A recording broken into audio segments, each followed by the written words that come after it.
Welcome back to another episode of the Outsider Sports Baseball Podcast. Corey, Jason, John, Pauline, Dylan, Mel. Guys, August almost over. Got another week or so.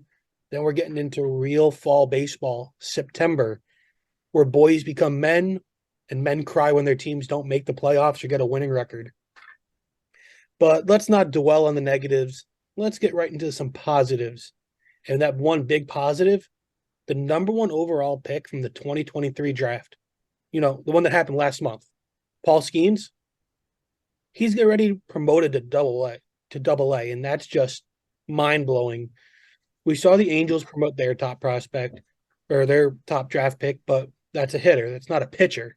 This guy's a pitcher, and it takes a while for them to really develop into MLB arms. And the fact that he's already passed, intramural leagues in low A, high A, already into double A. He's not going to play in the Florida Coast League or, Arizona ball at this point. He's ready to go and play in the majors, maybe even next year. So who knows how the Pirates are going to deal with it, but it's pretty insane that he's this high up already in the organization. Not Yeah. Libby Dunn. He's on top of the world. I mean, Paul Skeens, gymnast, Libby Dunn, girlfriend with millions of dollars, millions of followers, number one overall pick in the MLB draft, already getting promoted. I mean, it's every baseball player's dream.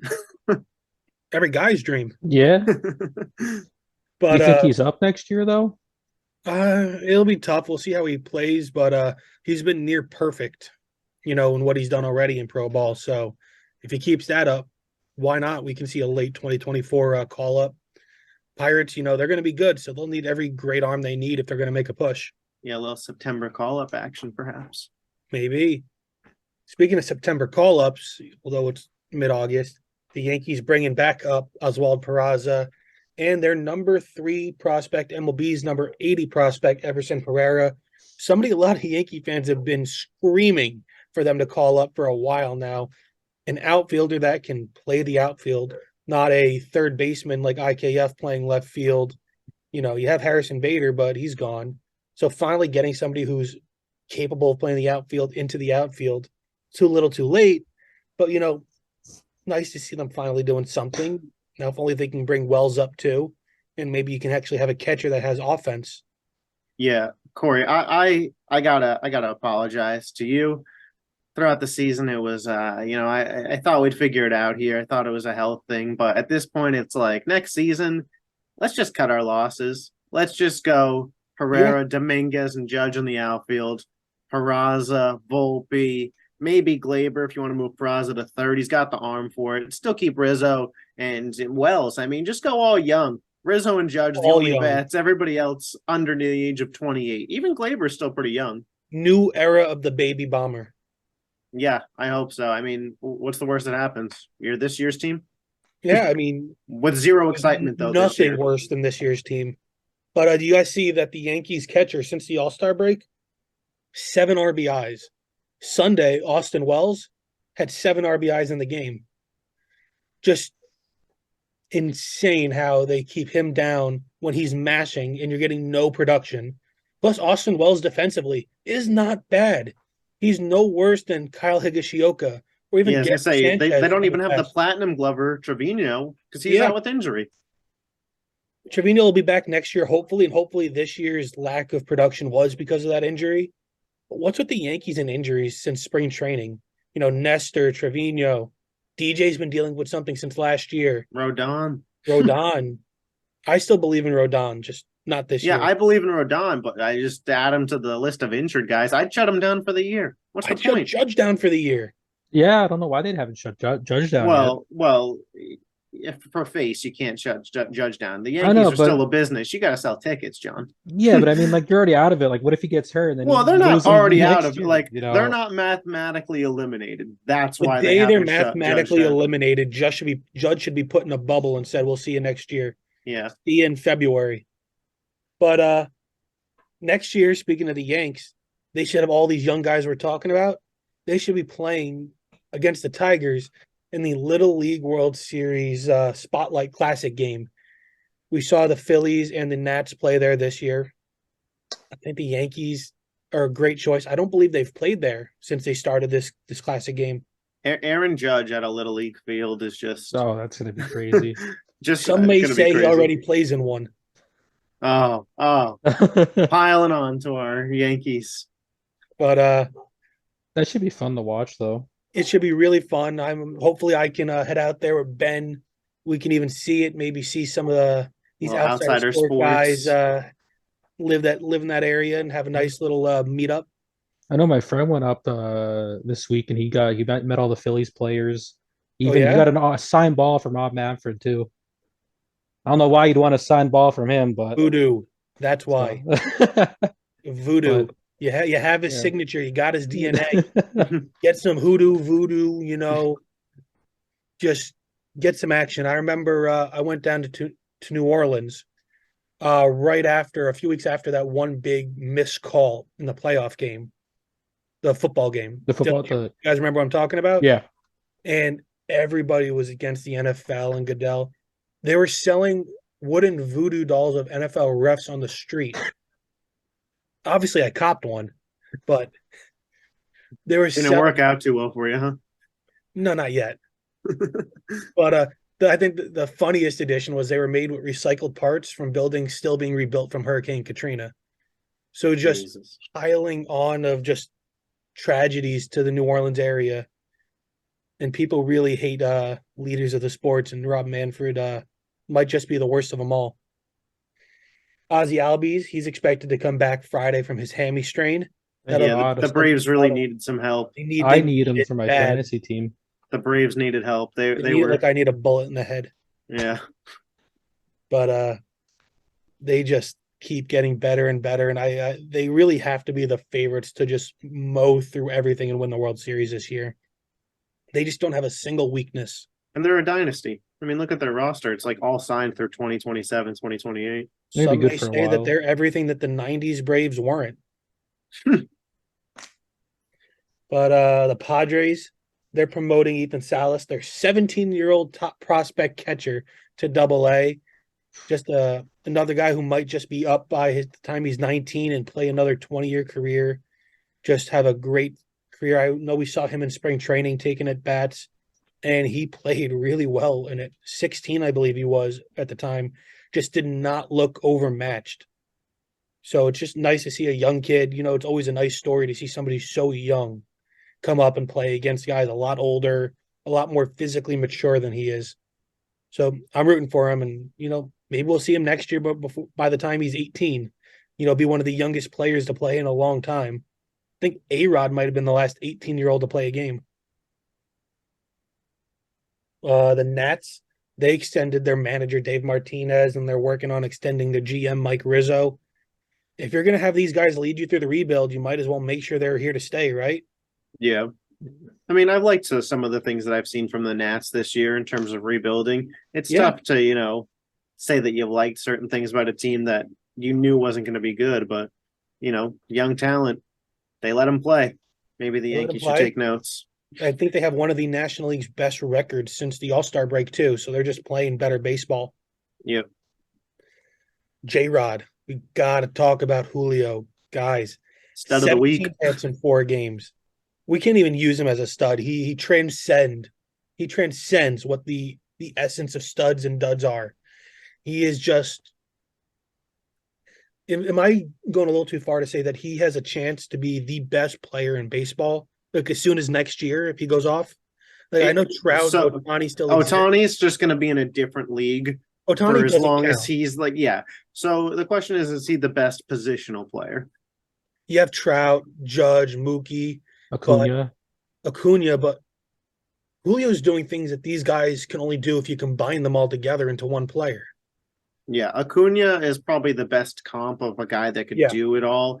But maybe it hurts his case. I don't know. Acuna is just on such a stacked team that even if he has an off night, like J-Rod carries.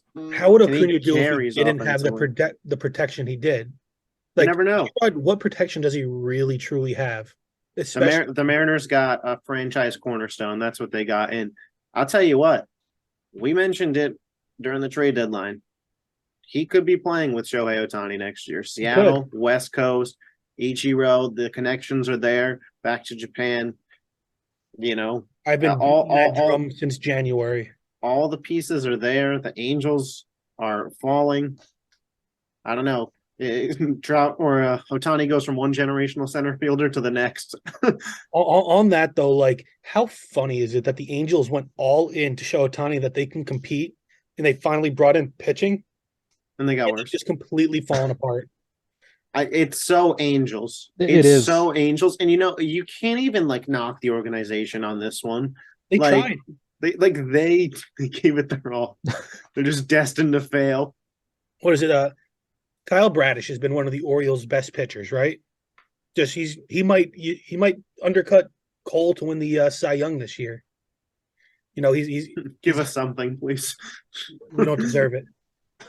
But you know where the Orioles got him from? They got him from the Angels for Dylan Bundy. For Dylan Bundy. Yeah, but for a fact, if that didn't happen, Bradish would have been a bum. Oh, 100%. But like, it's really funny that the best pitcher on the best team in the American League is a guy from the Angels. Just really funny, and that really just adds salt to the wound. Yeah. But now that we're past Julio and his 17 hits, 4 games again, breaking the 16 hits in 4 games, 4-game record by Milt Stock, 1925 by the Brooklyn Robins. Just, that's one of those old Otani stats, him and Tungsten Armo Doyle. Just one of those stats you think it's a made-up name.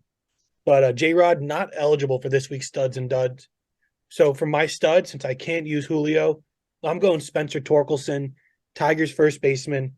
He's gone 7 for 21 over the week, 4 home runs, 5 RBIs, stolen base, struck out only 6 times, walked 4.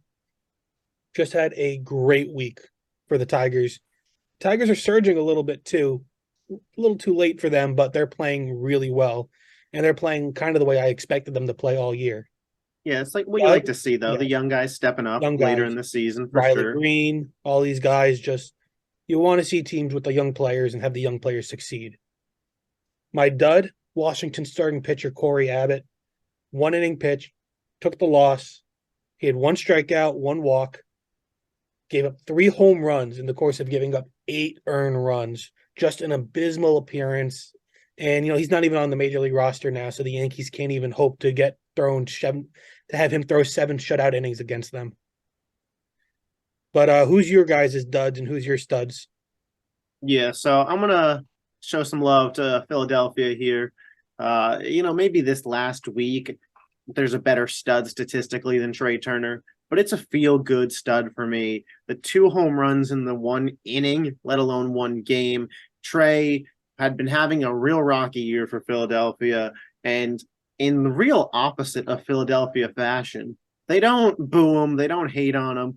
They saw that 11-year deal. They said, all right, we got to turn this around for this guy. Showed him some love, and he started balling out. He's closer now to what the Phillies thought they were getting at shortstop. They're surging. He's going better. And my dud, it's the entire Yankees team that's not named Garrett Cole and Aaron Judge. Maybe you could narrow down to specifically Aaron Boone and Brian Cashman. I don't care where you want to go. 60 and 64, on pace for their first losing season in 31 years. None of us have lived to see a Yankees losing season. This will be the worst Yankee season in our lifetime, and it's not even an exaggeration. They're duds.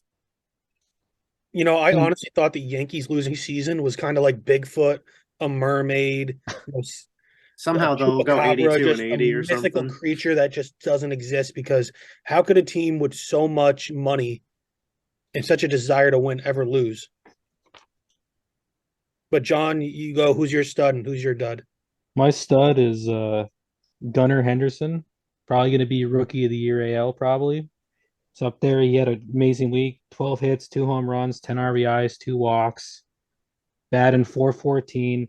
Could have had the cycle, but for some reason went for the double. I don't know about it. They were up I think 8-1 or 9-1 at the time, and he just the guy kept who plays running. the game the right way. The whole dugout was calling him back, and he just kept going. It's that Mamba mentality, that Charlie hustle, feel good, play as best as you can, do it all, can do attitude. He wanted that 4 extra base hit game. That's what he wanted, I guess. It's more I mean, impressive but if you that's ask I mean me. that's just as impressive as a cycle. So More impressive. maybe even more, yeah. And then my dud, fresh off the IL, is a Hunter Green. Pitched 3 innings, gave up 10 hits, gave up 9 runs, 8 of them earned, 3 walks, 4 Ks. Like they gave up 5 home runs. Like I mean, he's fresh off the IR, but you expect. I mean, off the IL, but you expect him to be, having a little bit of outing Yeah. in this because he was so dominant beforehand. But I mean, he's been shut down for about a month or two now. So, but I mean, I think he can get back in a groove and go back to where to where he was previously, and hopefully help the Reds out and maybe get them in the playoffs. But just not a good week. Speaking of the playoffs, the Phillies are sitting in a spot and they're still not in your top 10 rankings. Well, What's up with that? I'm a little superstitious because every time I put them in, it seems like they fall off a cliff. Ben and I think a bunch of people put them in last week, and they actually haven't had a great couple weeks, like the great past week. I mean, they dropped the series against the Twins.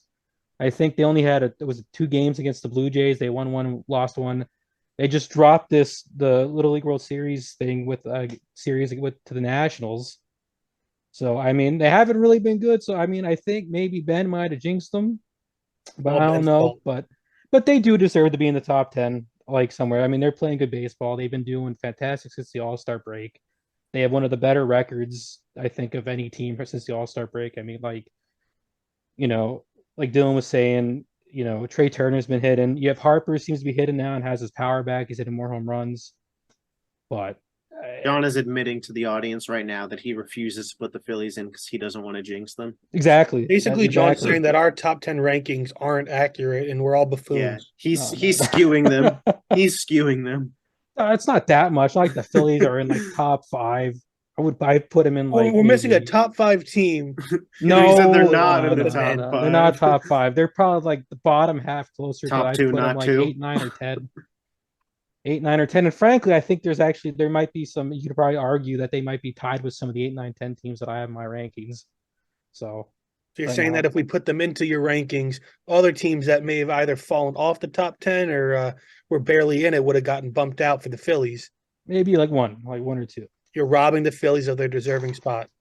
Maybe next week I'll put them in if they have a Fake good. fan. Fake fan. No, I'm a real fan because I don't want to Comment jinx fake them. fan. No, Comment no, I don't fake want fan. to. But guys, I got some questions for you because I'm really looking for some answers here. Let's start it off with not really a joke question. That's not the best way to put it, but like Mets have been feeling pretty good about themselves, right? The fans have been a little chirpy about being the better team in New York baseball. And they've been playing a lot better of late. They're only 7 games out of a spot. They play every team ahead of them in the standings quite a bit, going down the stretch. They have games against the teams that they need to beat.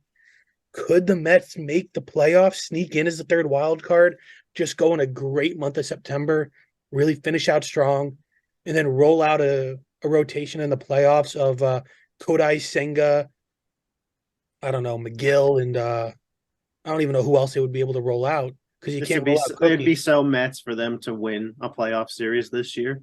Yeah. I mean, Joey Lucchese, I think, would be that third guy. What do you call it? It's New York baseball. It's nothing to brag about, whatever side you're on at this point, but it is telling that the Mets saw that they had a bunch of old players making a ton of money that weren't helping them win, moved off of them for some young guys, and found success. Wow, what a concept. I don't think it's impossible for them to make it into the playoffs. I mean, you look at what the Phillies did last year, didn't really have a great team, and they made it all the way to the World Series. But I mean, even if the Mets do make it to the playoffs, I don't think they have the depth to go very far, though. Yeah. Yeah. So, what wild card or possible wild card team in the National League has that depth? What kind of scares you that they can make a run and maybe knock off the Dodgers or the Braves or any other team that, might stand in their way? Honestly, Yes. You go ahead, I John. was gonna be like, Uh, I honestly kind of like the Diamondbacks, maybe even the Reds. Like I said, I So mean, I thought you were gonna go Phillies. I mean, Nah, I feel He like should have Philly's got won to be. Phillies. I don't. I Come on, it's not a nah. jinx at this point. No one No, defends you like you defend yourself. Come on, I don't Here's want what to I'll talk about Phillies. I don't think they can go that deep. here's what I'll say. where were they last year? I think the Remind Phillies me. are the Oh, obvious answer. So in my answer, I want to exclude them. I'm going with the Cubs. They have the best run differential in that Central Division by a mile. They're still in the wild card right now, but they have a ton of good hitters that can get hot at the right moment. Cody Bellinger is low-key looking like an MVP candidate. I don't think he'll get there because of how good Matt Olson and Acuna are playing, but he's certainly been the Cubs MVP in my opinion. You still have Patrick Wisdom, Seiya Suzuki, Nico Horner, and the pitching has not been bad for them. I don't know if the Cubs have a magical run in them, but to upset a team like the Dodgers, yeah, I could see it. A little Cody Bellinger revenge on the Dodgers. They cast him away like he was nothing. Yeah, comes back, gets 4 home runs in 5 games against them, and leads to a Cubs victory. Now, sticking with wild card teams, but going to the AL side of things, Boston, fresh off sweeping the Yankees, they're 3 games out of a wild card spot. Could they get in? Do we think they're kind of for real? Could they really be a playoff team? And, could that be it? Or is this kind of like just a hot streak that we can kind of just say is a blip in the season? Yeah, I'm not trying to be a Boston hater. I just don't see him jumping 2 of the teams above them. You could make the argument Toronto. Fine. Seattle's perhaps the hottest team in baseball. We know what the Astros are. Tampa's got such a lead, a 9-game lead on them. Do we really think Texas is going to fall back that far? I don't see the pathway for Boston to jump Toronto and someone else. If they had maybe gotten this hot a little earlier in the season and were, and Seattle wasn't what they are, maybe. But right now, I just don't see it with the personnel. I can't see them staying this hot. And they got 2 really tough series this week, Astros, Dodgers. I expect them to be humbled a little bit. AL is just so good. It almost seems like lopsided with how many good teams are in the AL versus the NL, and it's like I mean, I just think they're just too far behind, and they have to make up so much ground, and they have to hold that ground, against the Astros, the Rays, and all these other teams, and it's just like. And unless they start losing and just completely implode, I mean, and then the Red Sox just have to run the tables. I don't see it happening. Now, Dylan, you kind of alluded to my next question. Seattle, Texas, Houston. Those are the 3 teams in the AL West that have playoff shots. Seattle's now 3 back of the division. The Rangers have kind of run it all year. Could Seattle be that dark horse and kind of jump up and take that division out of nowhere, leaving everybody just shocked? Does Seattle have the talent to do it? Do they have that mental fortitude to be able to pull something like this off? Because honestly, the Rangers have been one of the best 3 teams in baseball all year, and that offense is still potent. Yeah, I don't know if I would bet on it. Could they do it? Absolutely.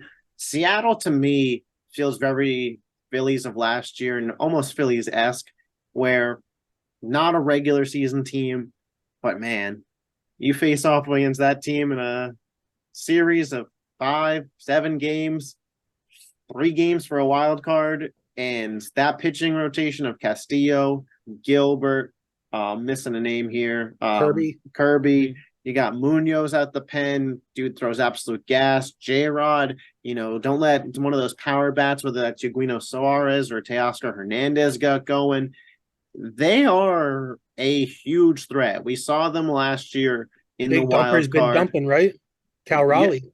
Yeah, you watch them in the wild card last year. They beat Toronto. And the Houston series on paper doesn't look close, but those games were tight. And if Robbie Ray doesn't Robbie Ray it up to Yordan Alvarez, who knows what we're talking about.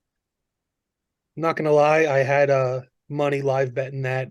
I saw that Jordan home run coming a mile away, and I think everybody watching that did too. Yeah, I think as soon as we saw Robbie Ray into the game, it was, oh boy. Yeah, here we go again. But John, what do you think? You think the M's take back the America team title that a lot of us have bestowed on the Orioles? Nah, I don't think they dethrone. I don't think they win the division. I think they make the wild card, and then from there, you can do anything. Once you make the wild card, you're in the playoffs. I mean, theoretically, I mean, you can go all the way there, but I don't know because there's a lot of other good teams ahead of Yeah. them that they'd have The to go AL through. playoffs is going to be so much better to watch than the NL playoffs. It's gonna be tough, but I mean, I think they can make it. I don't know if they can go. I mean, you'd have to get like really hot. But now let's go to that weekly series highlight because there are a lot of future playoff matchups and teams that are right ahead or right below each other playing. One of those matchups, San Fran at Philly. Those are two teams in the wild card right now, really trying to duke out each other and get that higher seed because that higher seed better chance at extra home games. If you win some series, just always better to have the higher seed. And I think that one is really one to watch. I think that's the best matchup all week. You have two really good potential playoff teams that are really kind of hitting that stretch, and they both need to win these games. So they'll be really fighting hard and duking it out for some wins, especially now Trey Turner back playing well. San Fran just called up their top pitching prospect. It's going to be a fun series to watch. Yeah, absolutely. I agree. My series highlight for this week, it was a little tough. You guys got your selections first, so I had to pick out of the rest of the series. I'm a big city market kind of guy. No matter what the matchup is, I like the big city matchup. I'm going Dodgers at Fenway in Boston. Boston was hot. We mentioned it. Can they stay hot? The Dodgers, perhaps the hottest team in baseball over the last 3 or 4 weeks. And Mookie Betts back in Boston. Maybe it's my series of the week because it's just funny to watch Boston fans cry over what they once had with Mookie Betts and let him go. And, well, Mookie Betts went on to win another one. And you can call it fake if you want, but he went on to win another one. I'm doing Toronto at Baltimore. I mean, you got a little AL East, matchup going on there. You have the Blue Jays trying to sneak into the wild card. They're half a game back behind the Mariners. So, and if you're gonna do it, and I think they're 8 games behind the Orioles. So, I mean, if they can take this series, I mean, they get inch closer to the Orioles and get into the wild card. Yeah, that's a really good series. Baltimore's been hot. I'm not the biggest Toronto fan, but Bo Bichette is coming back. Missed 2 weeks and still leads the AL in hits. Pretty crazy to me. But that's going to do it here for us. Check out outsidersports.net. Look at the rankings, some stuff we got going on. Keep tuning into some of the other shows. Hockey starting back up soon. AFC and NFC East breakdowns for football coming out soon. Here are our thoughts on Aaron Rodgers, the Giants, the Eagles, how we think that's all going to shake out because those are some really good divisions right there. Got 8 pretty decent teams to cover there. Twitter, Outsider Sports 3, YouTube, TikTok, just search up Outsider Sports. We'll pop up. You'll see all these faces smiling back right at you. But that'll do it here. Keep tuning in. See you next time.